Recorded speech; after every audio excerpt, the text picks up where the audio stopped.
ఆంధ్రప్రదేశ్ రాష్ట్ర Indian medical association, Andhra Pradesh రాష్ట్ర medical council సంయుక్త ఆధ్వర్యంలో నంద్యాల ఐఎంఏ నిర్వహణలో ఈ నెల 27వ తేదీ ఆదివారం నంద్యాలలో సౌజన్య కన్వెన్షన్ సెంటర్లో రాయలసీమ, నెల్లూరు జిల్లాలతో కూడిన ఐఎంఏ జోన్ 3 ప్రాంతీయ వైద్య విజ్ఞానిక సదస్సు నిర్వహిస్తున్నారు.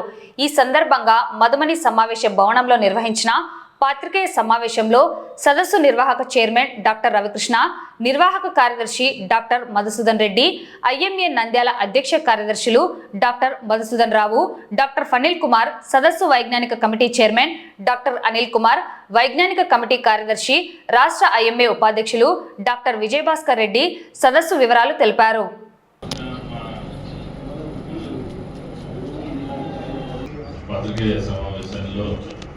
మధుసూదన్ గారు ఐఎంఏ నంద్యాల అధ్యక్షులు, అదేవిధంగా ఈ కార్యక్రమం డాక్టర్ ఫనిల్ కుమార్ గారు, అదేవిధంగా ఆంధ్రప్రదేశ్ కొంచెం ఈ ఫోటో ఒకరు ఎవరైనా నాకు అందరం రా, మీరు ముందు కుట్టే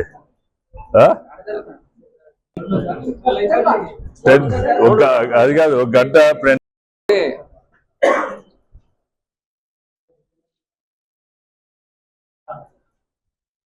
ఇండియన్ మెడికల్ అసోసియేషన్, ఆంధ్రప్రదేశ్ రాష్ట్ర శాఖ, ఆంధ్రప్రదేశ్ మెడికల్ కౌన్సిల్ సంయుక్త ఆధ్వర్యంలో నంద్యాల ఐఎంఏ నిర్వహణలో ఈ నెల 27వ తేదీ సౌజన్య కన్వెన్షన్ హాల్లో ఒక రోజు పాటు ప్రాంతీయ వైద్య వైజ్ఞానిక సదస్సును రీజనల్ అకాడమిక్ కాన్ఫరెన్స్ జోన్ 3ని నిర్వహిస్తున్నాము. ఆ రోజు ఉదయం 8 గంటల నుండి సాయంత్రం 5 గంటల వరకు 13 మంది వివిధ వైద్య రంగాలకు సంబంధించినటువంటి నిపుణులు ప్రసంగాలు ఉంటాయి. మల్టీమీడియా ప్రజెంటేషన్ ద్వారా ఎల్ఈడి స్క్రీన్ మీద దీన్ని వైద్య విజ్ఞానిక సదస్సు నిర్వహించడం జరుగుతుంది. ఈ సదస్సుకు రాయలసీమ, నెల్లూరు జిల్లాల నుండి దాదాపు 700 మంది వైద్యులు ప్రతినిధులుగా నమోదు చేసుకోవడం జరిగింది. ఈ వైద్య వైజ్ఞానిక సదస్సుల యొక్క నిర్వహణ ప్రధాన ఉద్దేశం వైద్యుల యొక్క పరిజ్ఞానాన్ని, వైద్య విజ్ఞానాన్ని, ఇప్పుడు ప్రపంచంలో వస్తున్న నిరంతర మార్పుల్ని వారికి తెలియజేయడం, కొత్తగా కనుక్కుంటున్నటువంటి పరికరాల గురించి అవగాహన కల్పించడం ద్వారా వారి పరిజ్ఞానం మెరుగైనప్పుడు తప్పనిసరిగా ప్రజలకు కూడా మరింత మెరుగైనటువంటి, నాణ్యమైనటువంటి ఆధునిక వైద్యం అందించడానికి ఆస్కారం ఏర్పడుతుంది. కత్తి పదును పెట్టకపోతే మొద్దుబారి ఎలా పోతుందో వైద్య విజ్ఞానాన్ని కూడా డాక్టర్లు ప్రతి సంవత్సరం వాళ్ళ మేధో సంపత్తికి పదును పెట్టుకోవాలి. ఈ దిశగానే మన ఆంధ్రప్రదేశ్ భారతీయ వైద్య సంస్థ, ఏపీ మెడికల్ కౌన్సిల్ సంయుక్తంగా రీజనల్ అకాడమిక్ కాన్ఫరెన్స్ చేస్తూ ఉన్నాం. ఈ ప్రాంతీయ వైజ్ఞానిక వైద్య సదస్సులో మా యొక్క వైజ్ఞానాన్ని చేసుకుంటూ క్రెడిట్ అవర్స్ తెచ్చుకోవడమే కాకుండా మా డాక్టర్లు అందరం కూడా నంద్యాల లాంటి పట్టణంలో ఇది ఈ 10 సంవత్సరాల్లో 2 సార్లు ఈ వైద్య విజ్ఞాన సదస్సును మేము ఏర్పాటు చేస్తున్నాం.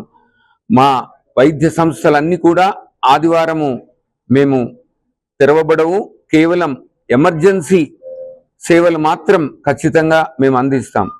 ఈ వైద్య విజ్ఞాన సదస్సును జయప్రదం కావాలని కోరుకుంటున్నాను. 27th of this month, Sunday, Regional Academic Conference, IMA in association with APMC, Saujanya Function Hall లో 95 ప్రోగ్రాము ఆల్రెడీ సార్లు వాళ్ళు డిస్కస్ చేశారు regarding scientific programme and all. ఆ రోజు వచ్చే చీఫ్ గెస్ట్ల గురించి, నేను ఇనాగరేషన్ టైంలో వచ్చే చీఫ్ గెస్ట్ల గురించి మన డాక్టర్ నందకిషోర్ గారు, ఇప్పుడు president, state president, he will coordinate and he will organise the programme. Chief గెస్ట్గా మన నంద్యాల ప్రియతమ నాయకులు ఫరూక్ గారు, మినిస్టరు, అలాగే గెస్ట్ ఆఫ్ ఆనర్ కింద మన ఎంపీ గారు డాక్టర్ బైరెడ్డి శబరి గారు, అలాగే వైస్ ఛాన్సలర్ డాక్టర్ చంద్రశేఖర్ గారు, NTR institute of health sciences, అలాగే ఏపీఎంసీ చైర్మన్ డాక్టర్ సిఆర్ఈ సారు, అలాగే కనిగిరి ఎమ్మెల్యే డాక్టర్ ఉగ్ర నరసింహారెడ్డి గారు, అలాగే విఎస్ ప్రసాద్ గారు, జేసీ నాయుడు గారు, పాస్ట్ స్టేట్ ప్రెసిడెంట్, అలాగే డాక్టర్ బాలరాజు గారు, కాబోయే ప్రెసిడెంట్ ఐఎంఎస్ ఏపీ స్టేట్, అలాగే సిఎస్సి బోస్ గారు, అలాగే చాలా మంది past state presidents, state secretaries, అలాగే ఏపీఎంసీ మెంబర్స్ అందరూ అటెండ్ అవుతారు. ఈ కార్యక్రమాన్ని విజయవంతంగా చేయాలని కోరుకుంటూ సెలవు తీసుకుంటాం. నిరంతర వైద్య విజ్ఞాన సదస్సు అంటే సిఎంఈ రెగ్యులర్ గా జరుగుతుంటుంది. బట్ ఈసారి ఏపీ మెడికల్ కౌన్సిల్ ఆధ్వర్యంలో కూడా జరుగుతూ ఉంది. సో దీంట్లో విరివిగా మన రాయలసీమ, గ్రేటర్ రాయలసీమ నుంచి, అంటే రాయలసీమ ప్లస్ నెల్లూరు జిల్లా నుంచి 700 నుంచి 800 మంది డాక్టర్లు రిజిస్ట్రేషన్ చేసుకుని ఉన్నారు. వారందరూ కూడా వచ్చి వారి యొక్క upgradation, day to day knowledge update చేసుకుంటారు. వివిధ ప్లేసెస్ నుంచి, అపోలో నుంచి కానీ, లేకుంటే యశోద దగ్గర నుంచి కానీ, లేకుంటే వివిధ డాక్టర్లు ఈ కాన్ఫరెన్స్ కి వస్తున్నారు. సో డాక్టర్లందరూ కూడా మా విజ్ఞప్తి, వారందరూ కూడా వచ్చి వాళ్ళ యొక్క అప్గ్రేడేషన్ చేసి అప్డేట్ చేసుకొని వాళ్ళ పేషెంట్స్ కి ఇంకా మరింత బెనిఫిట్ చేస్తారని కోరుకుంటున్నాను.